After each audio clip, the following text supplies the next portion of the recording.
प्रिय शिक्षार्थियों, NIOS के स्टूडियो में मैं डॉक्टर तेजव प्रकाश आप सभी का हार्दिक स्वागत करता हूं। आज हम लोग माध्यमिक शिक्षा पाठ्यक्रम के अंतर्गत वेदाध्ययन 245 विषय व्याकरण पुस्तक संख्या 2 के अंतर्गत पाठ 19 का अध्ययन करेंगे। व्याकरण के सूत्र, जैसा कि हम लोग पूर्व के अध्यायों में देखते आ रहे हैं, वैदिक शब्दों की सिद्धि का प्रसंग चल रहा है और उन्हीं शब्दों की सिद्धि के लिए इस पाठ में, इन सभी पाठों में उनकी सिद्धि की गई है। इस क्रम में हम लोग आगे बढ़ते हुए प्रथम सूत्र की ओर चलते हैं। प्रथम सूत्र है मत्वर्थे मास तन्वोः। सूत्र पुनः देखें, मत्वर्थे मास तन्वोः।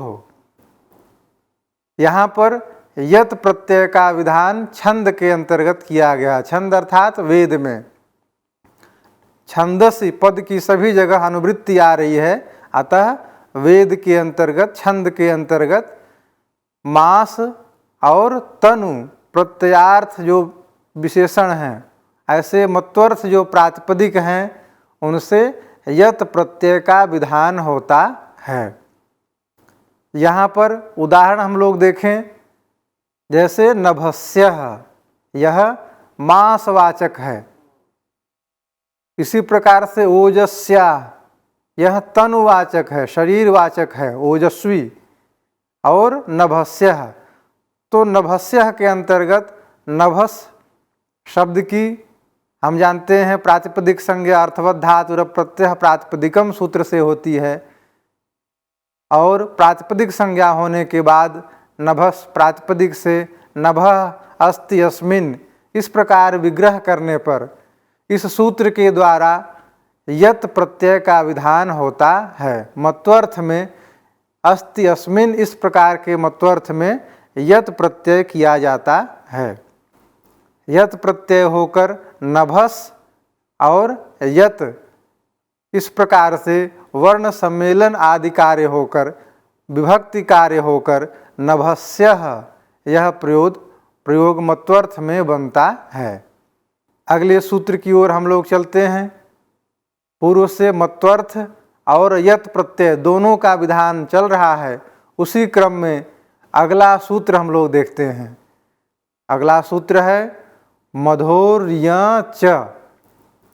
मधोर्य च, यह सूत्र भी उसी प्रकार से मत्वर्थ में मधु प्रातिपदिक से, जैसा आया हुआ है मधोः, तो मधु प्रातिपदिक से मास और तनु को य और यत प्रत्यय का विधान करता है।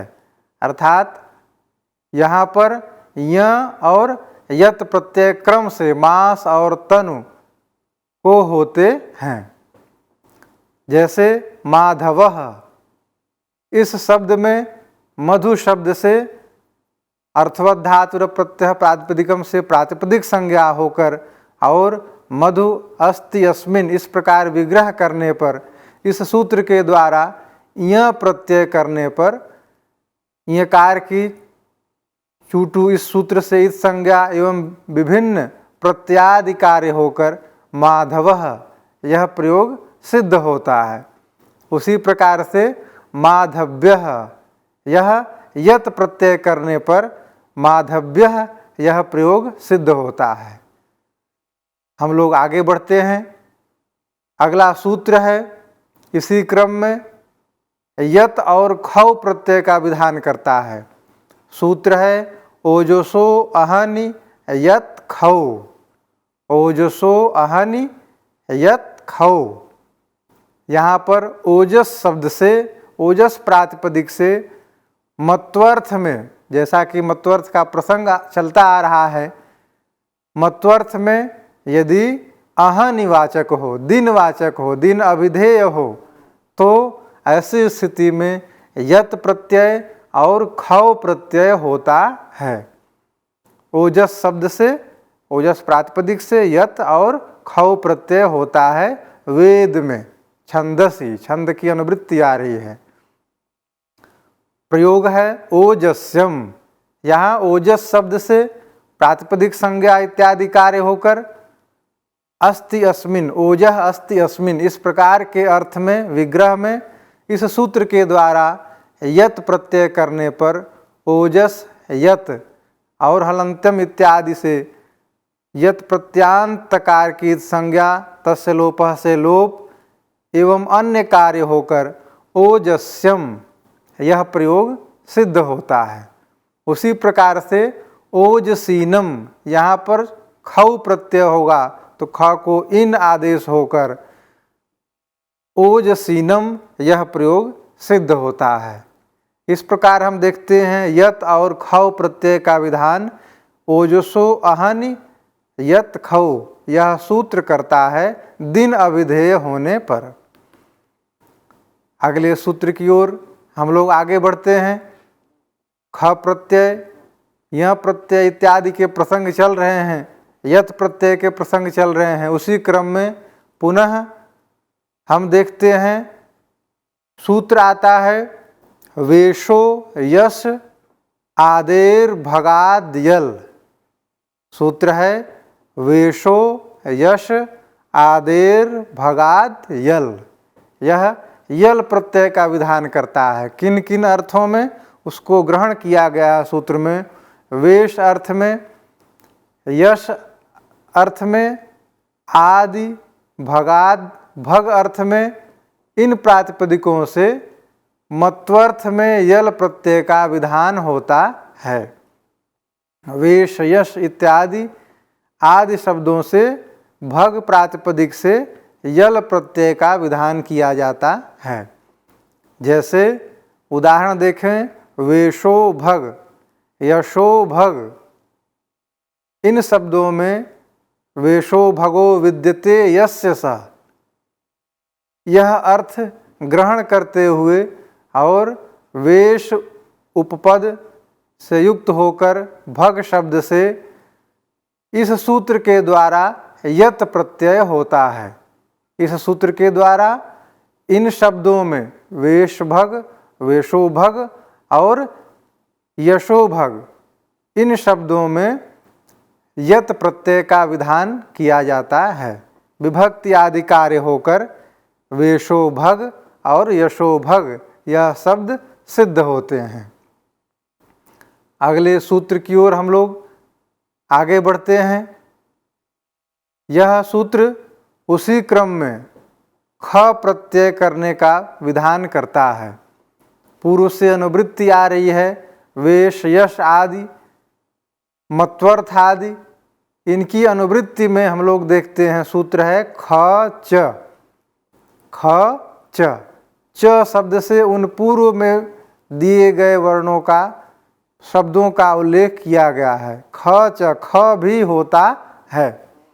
पूर्व में वेश यश आदि जो प्रातिपदिक हैं उनसे मत्वर्थ में, मत्वर्थ का प्रसंग ही चल रहा है, तो ऐसे मत्वर्थ में ख प्रत्यय का विधान होता है।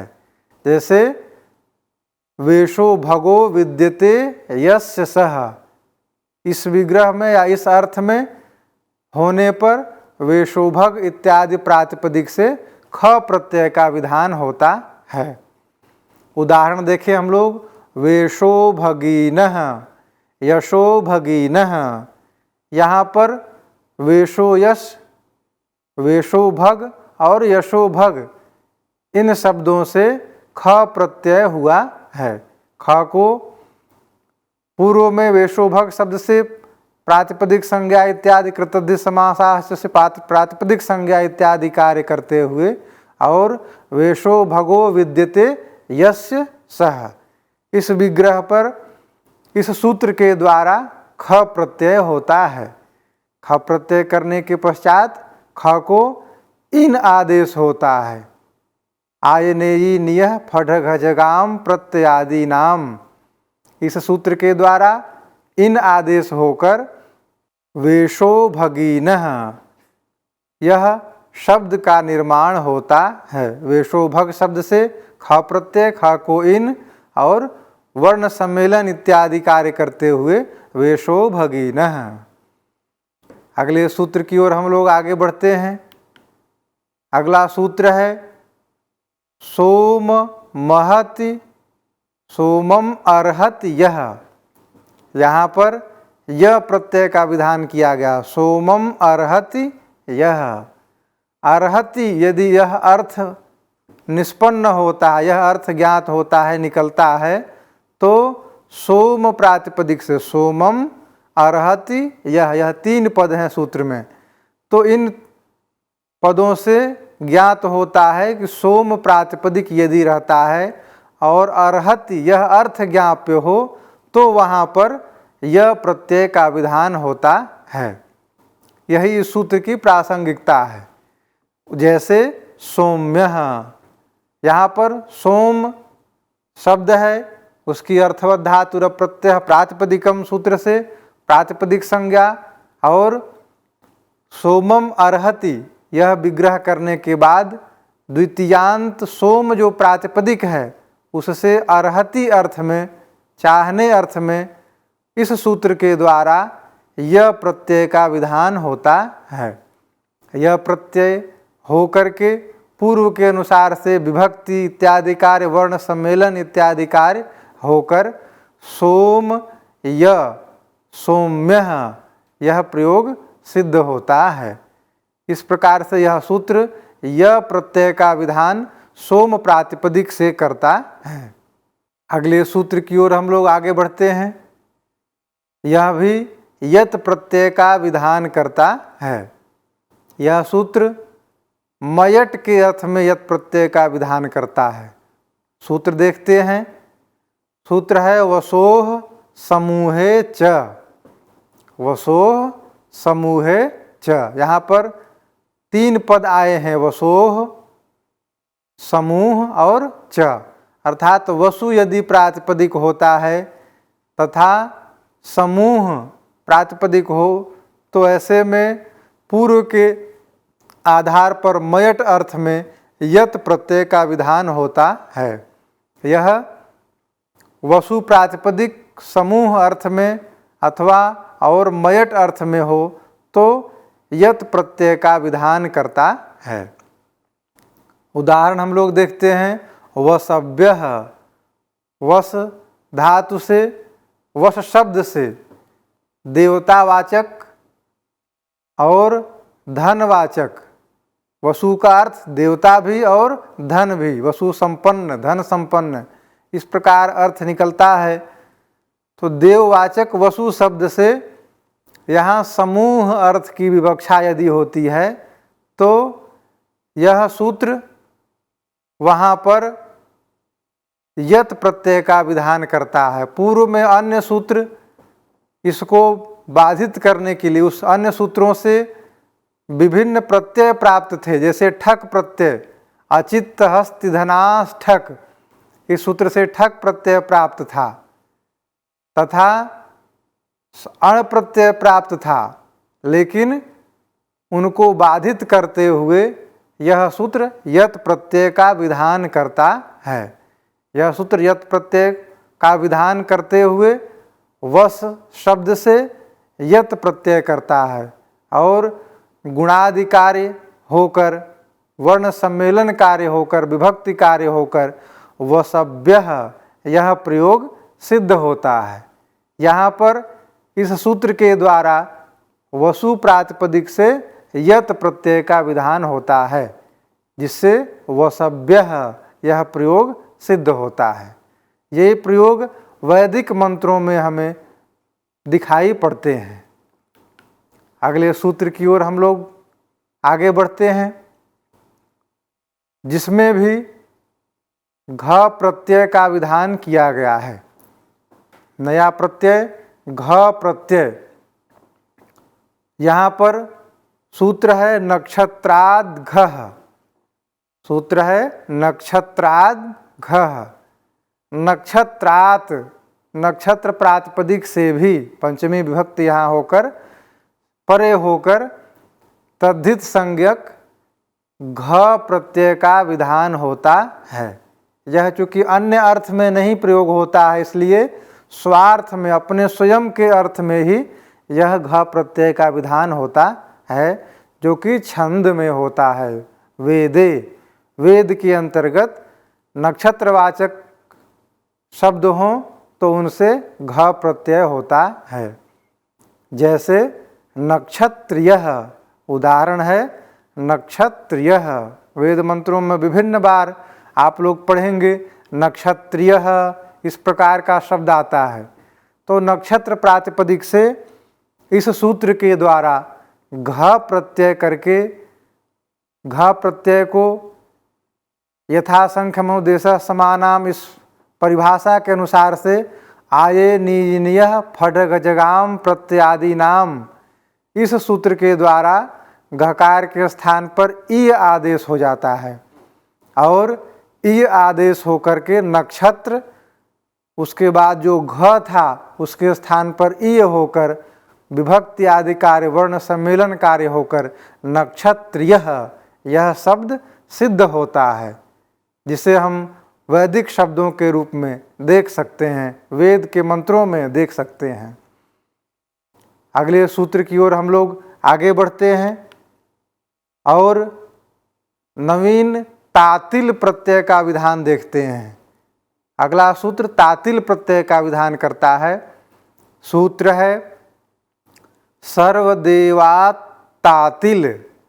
सर्वदेवात् तातिल, सर्व शब्द और देव शब्द यदि होते हैं, ये दोनों प्रातिपदिक के रूप में, शब्द के रूप में विद्यमान होते हैं, तो छंद के अंतर्गत, वेद के अंतर्गत तातिल प्रत्यय होता है। तातिल में इकार एवं लकार का लोप हो जाता है, तात यह बचता है। तो यहाँ पर सर्व और देव शब्द से तातिल प्रत्यय का विधान होता है। सर्वदेवात् तातिल शब्द देखें, शब्द है सर्वतातिल अथवा देवतातिल। सर्वतातिम देवतातिम, तातिल के लकार का लोप होकर विभक्ति आदि कार्य होकर तातिम यह बनता है।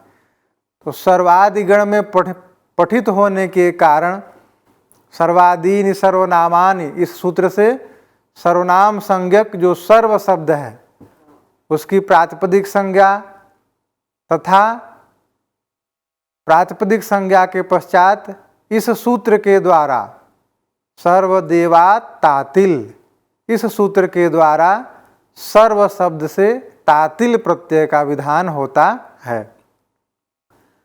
तातिल प्रत्यय में इकार एवं लकार का लोप होकर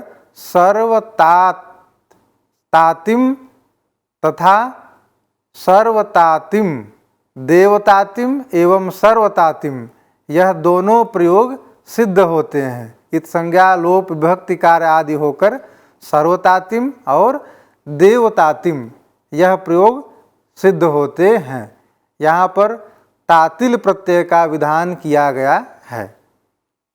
आगे हम लोग इसी प्रकार अग्रिम सूत्र की ओर चलते हैं, जो कि ऐ प्रत्यय का विधान करता है।